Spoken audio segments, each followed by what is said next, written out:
Ayan siya. Ewan ko po kung nakikita sa video. Ayan po, hanggang doon po ang ating inisprayan yan.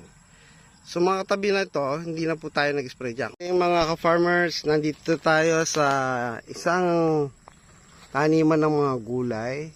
Napapasin nyo po yan mga gulay yan. Ito tataniman po daw yan ng mais. Katabi lamang po ito nung farm ni Mang Danny, yung kanina na binidyohan natin sa kanyang pakwanan.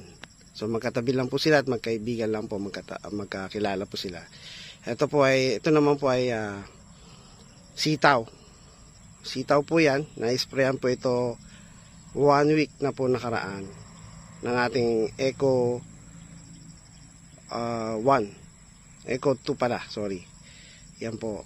Pampabunga po yon, kaya ito po ang naging resulta. Nagbunga po siya.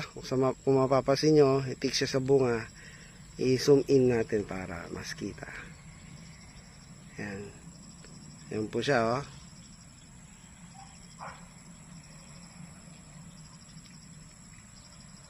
Ayan siya.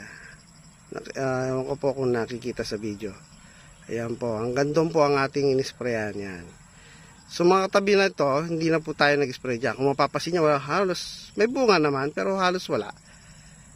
Malayong malayo ang pagkakaiba nung na-sprayan. Ito po, sinadya po natin hindi sprayan para po may pagbasihan po tayo sa magiging development after natin mag-spray. Kung mapapasin nyo, ito talaga, ang dami yung bunga, oh.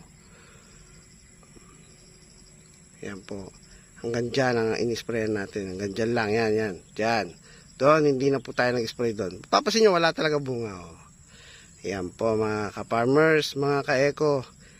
Sana ang mga patunay na ito, ang mga video na ito ay mag-inspired sa inyo para gumamit ng ating produkto. Ito po si Alex sa Eco Green. Marami po salamat sa inyong patuloy na pagsusubaybay. Salamat po sa Diyos.